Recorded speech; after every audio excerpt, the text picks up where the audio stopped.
she gonna get the justice that she deserves. Thank you so much. Thank you. We really appreciate it.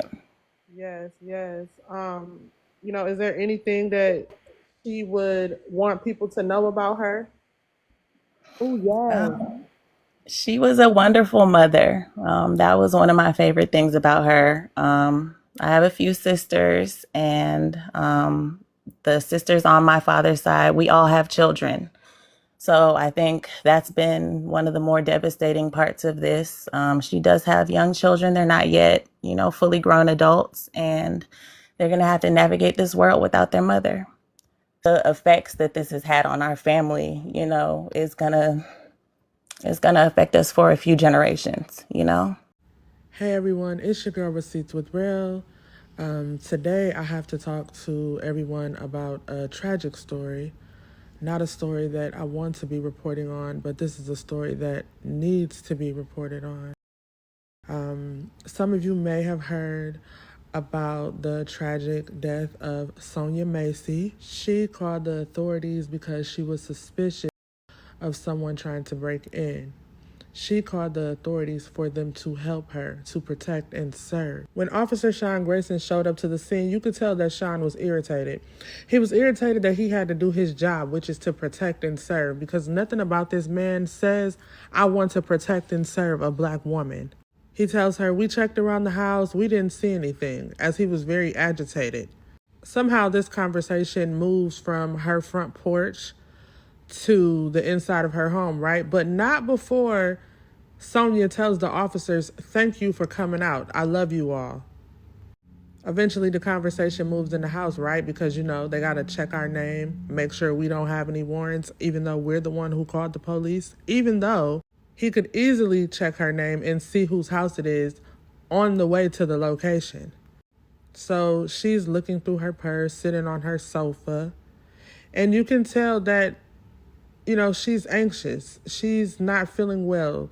Something is off, obviously, because she suspects someone of trying to break in, right? So she's not in her best state of mind, and this man is asking her to look for her driver's license. She couldn't find it. There was a pot of boiling water in the kitchen, so the officer asked her to go in her kitchen and turn off the pot of water, and that's exactly what she did. Keep in mind, the officer is in the living room and Sonya is in her kitchen. She moves the pot of boiling water from the stove, and the officer immediately begins to start acting terrified. He starts moving around, and she asks him, where are you going? He says, oh, I'm moving away from you in that hot pot, trying to insinuate that she was going to do something to him with the pot, which is completely crazy. But Sonya says, I rebuke you in the name of Jesus. And he said, what did you say? She said, I rebuke you in the name of Jesus. Y'all, at that very moment, that demon came out of him. And he said, you better not, or I'm going to pew pew you in the face. Now, I can't say all the words that I want to say, but y'all, you could tell right there was an exchange of energies. Sonya, I'm not trying to get all, spiritual on y'all, because I'm not even into all of that. But you could tell that she was a spiritual woman. And by her simply saying, I rebuke you in the name of Jesus, that brought out a demon in that man. And he told her he was going to get her in the face with a weapon. And that's exactly what he proceeded to do. For no reason other than she said, I rebuke you in the name of Jesus. That woman was no threat to him, y'all.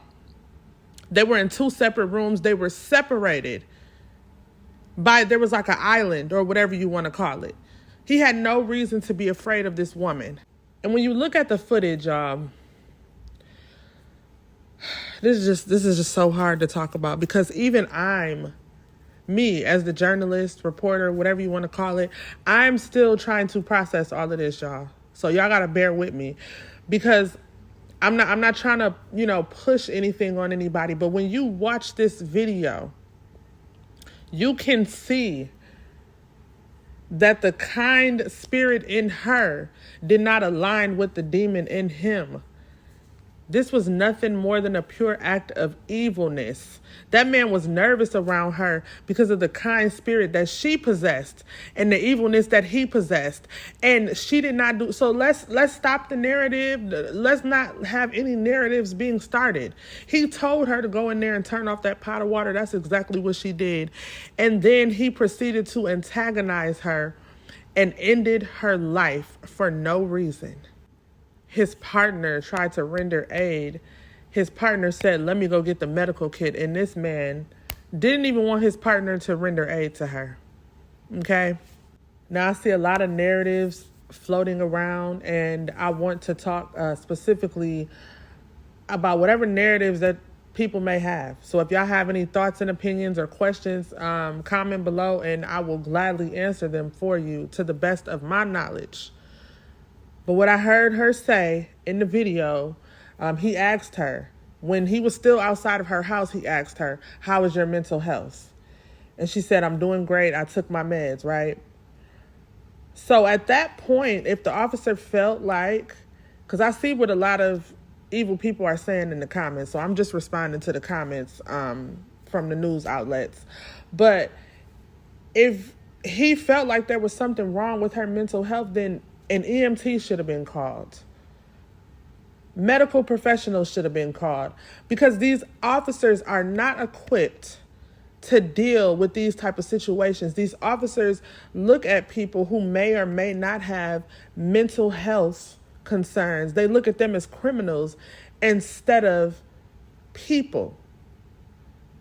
Now, I'm not here to speak on anything to do with Sonya and what she may or may not have been going through at that time. But I'm going to tell you this. Any sane person, if somebody try to break in my home or my car, I'm not going to be in the best state of mind. I'm going to have a panic attack. I'm going to have anxiety. And y'all sit up here and expect us to act normal during circumstances like this.